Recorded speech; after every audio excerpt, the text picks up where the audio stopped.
ร้อนลังสมาเจ้ามีแต่2 คนบัดนี้นะ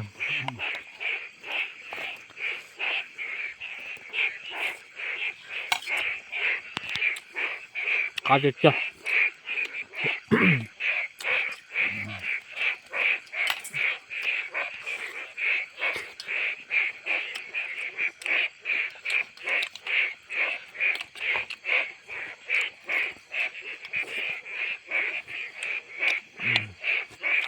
มันแกงบนหนึ่งมีแห้งนึงอ่ะ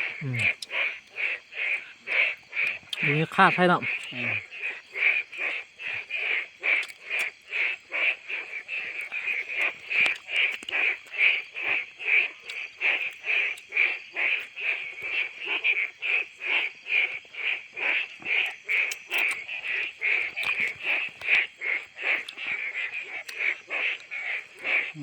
เนาะเก๋เนาะ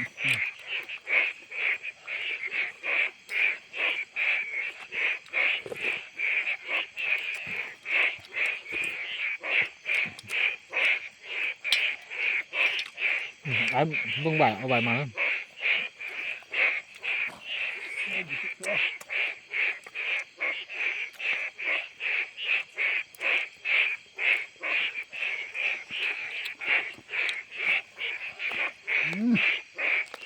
อีกสอง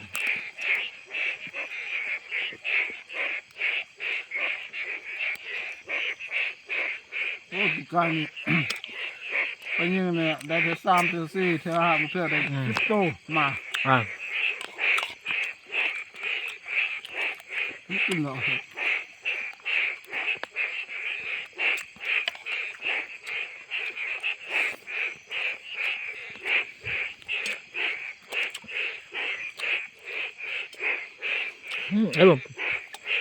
ไอ้หมดตักคือนี่ตัดต้ให้มันละลายเนี่ย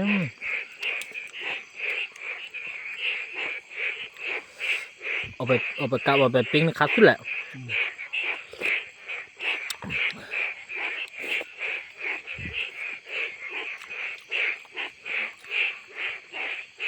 ปิ้งตำแก้วครับ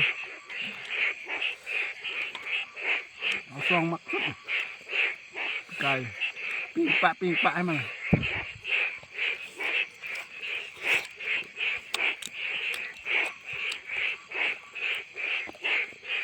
ก็ไอ้บูฮูยิงเด้บูฮูยิงบูช่างรอดจะกินได้กินไซส์แล้วลูกมักใส่หอก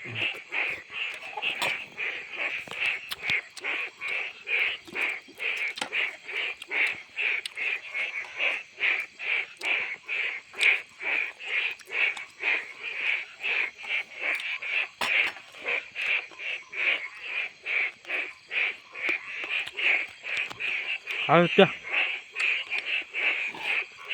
อร่อยมาก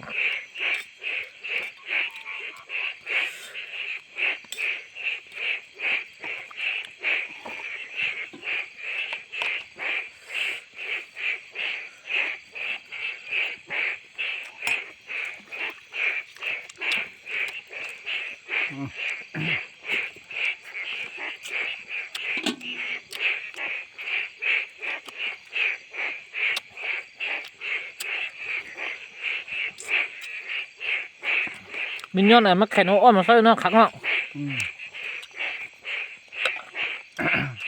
ใส่ครับแท้